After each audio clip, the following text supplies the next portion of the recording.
تھے اور ہم رات کے ابتدائی حصے میں تو ادھر ادھر گھومتے رہتے اور اتنی دیر سے سوتے ہیں کہ عام طور سے وہ وقت تہجد کا شروع ہو جاتا ہے اور سوئے رہتے ہیں فجر کی اذان تک سننے کی نوبت نہیں آتی. کیا ایک مسلمان کو 7 بجے 8 بجے 9 بجے 10 بجے سو کر اٹھنا چاہیے؟ اسے تو ایک بامقصد زندگی گزارنے کے لیے بھیجا گیا ہے اور بامقصد زندگی کا آغاز تہجد کی نماز کے وقت سے ہوتا ہے. بہت ہوا تھکے ماندے ہیں تہجد نہیں پڑھ سکے تو بامقصد زندگی کا آغاز فجر کی اذان سے ہوتا ہے. ہمیں اپنی راتوں کا جائزہ لینا چاہیے. موبائل نے ہماری راتوں کو کس قدر برباد کر رکھا ہے اس کا جائزہ لینا چاہیے. وقت کا حساب ہوگا.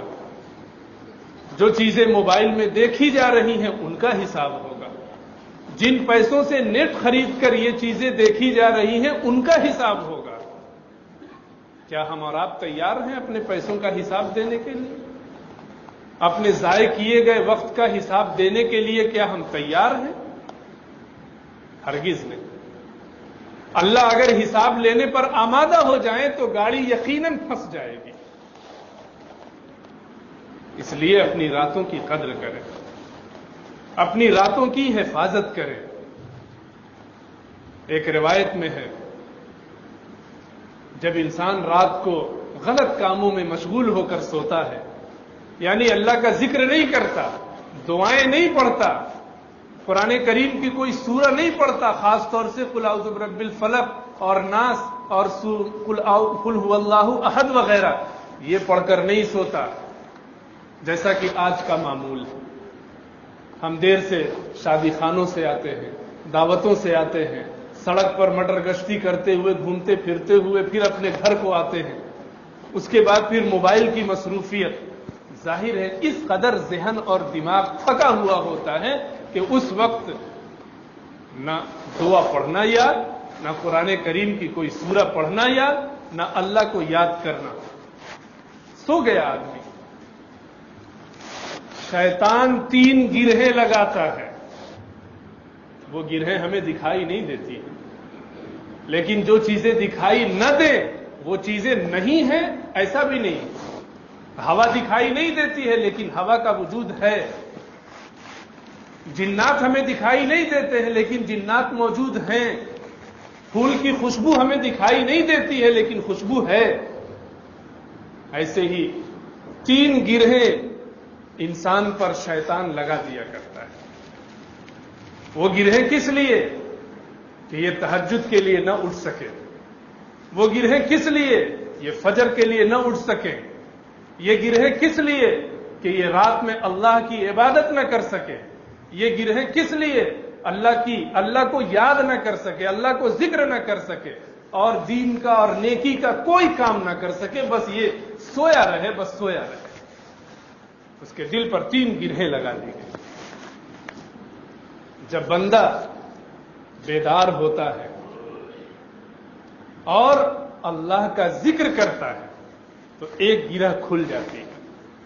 اسی لیے حدیث میں آپ صلی اللہ علیہ وسلم کا معمول یہ بھی بتایا گیا کہ جب آپ بیدار ہوتے تھے تو دعا پڑھا کرتے تھے. بیدار ہونے کی دعا کا اہتمام کیا کرتے تھے. جب انسان وہ دعا پڑھتا ہے یا کچھ نہیں تو کم از کم اٹھنے کے بعد اللہ کا نام بھی لے لے تو ایک گرہ غفلت کی کھل جاتی ہے. اور پھر اٹھ کر اگر وضو کر لیتا ہے تہجد کے لیے یا فجر کے لیے تو دوسری گرہ کھل جاتی ہے. اور جب 2 رکعت نماز چاہے تہجد کی پڑھ لے یا سنت فجر پڑھ لے تو وہ تیسری گرہ بھی کھل جاتی ہے. اب آپ شیطان کی قید سے آزاد ہو گئے. اب آپ کو نیکیوں کی توفیق ہوگی, عبادت میں مزہ آئے گا, اذان سن کر طبیعت مچلے گی. اب اس روایت کے پس منظر میں ذرا اپنی زندگی کا جائزہ لیجیے کہ یہ تو اس کے لیے ہے جو تہجد یا فجر کے لیے اٹھ رہا ہو. اس شخص پر بھی 3 گرہیں لگی ہوئی ہیں. جب وہ اللہ کا ذکر کرتا ہے، وضو کرتا ہے اور 2 رکعت نماز پڑھتا ہے تو وہ گرہیں کھلتی ہیں. اور آج مسلمان جو اٹھ ہی رہا ہے 7 بجے 8 بجے 9 بجے 10 بجے، اس کی گرہیں کون کھولے گا؟ دنیا کی کوئی طاقت ایسی نہیں ہے جو ان 3 گرہوں کو کھول سکے،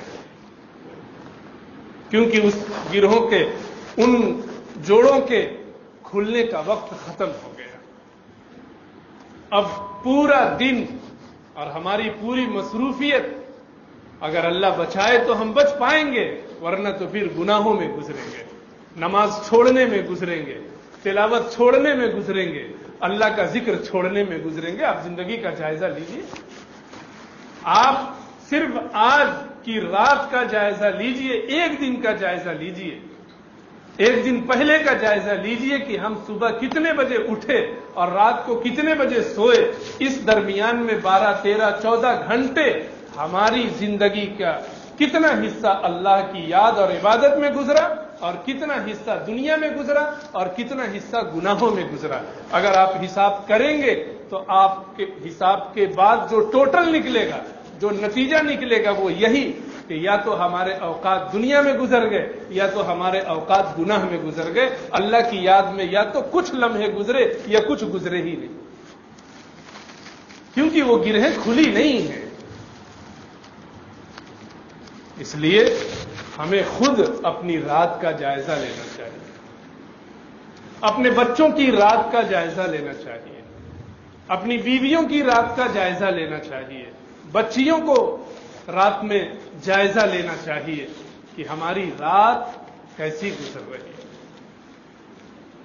اور پیغمبر کی رات کیسی تھی. پیغمبر کی پوری زندگی کی راتیں ایک جیسی تھیں. کم سے کم ہماری زندگی کی ساری راتیں نہ صحیح، کم سے کم 1-2 سال کی راتیں تو ایسی ہوں کہ اگر ان راتوں کا پیغمبر کی راتوں سے تقابل کیا جائے تو ہماری راتیں پیغمبر کی راتوں کے بالکل ہو بہو نظر آئیں اور اسی کے نقش قدم پر ہماری راتوں کو شمار کیا جا سکے. یہ کوئی عام چیز نہیں ہے. ہماری زندگی اسی لیے بنی ہے کہ ہم اپنی زندگی کو نبی کی زندگی کے سامنے بالکل سر خم تسلیم کرنے جیسا بنا دیں. ہماری کامیابی کا راستہ وہیں سے شروع ہوتا ہے اور ہماری کامیابی کا راستہ وہیں ختم ہوتا ہے. اتباع سنت یہیں سے زندگی کا آغاز بھی ہے اور اتباع سنت یہیں زندگی کا اختتام بھی ہے. اس لیے راتوں کی قدر کریں، راتوں کو ضائع نہ کریں، تہجد پڑھنے کی عادت ڈالیں. کچھ نہ صحیح 2 رکعت پڑھیں، روز نہ صحیح ہفتے میں 1 روز پڑھیں. سنڈے کو چھٹی رہتی ہے. چھٹی کا مطلب ہمارے یہاں کیا ہے؟ چھٹی کا مطلب سوئے رہو. کم سے کم سنڈے تو تہجد پڑھ سکتے ہیں، اپنے بچوں کو پڑھا سکتے ہیں. اسکول نہیں ہے، ٹیوشن نہیں ہے، کہیں جانا نہیں ہے. زندگی بدلیں. یہی اللہ چاہتا ہے، یہی پیغمبر چاہتے ہیں اور پیغمبر کی زندگی ہم سب کے لیے اسوہ ہونی چاہیے. اللہ ہم سب کو اپنی راتوں کی قدر کرنے کی توفیق عطا فرمائے. وآخر دعوانا ان الحمد للہ رب العالمین.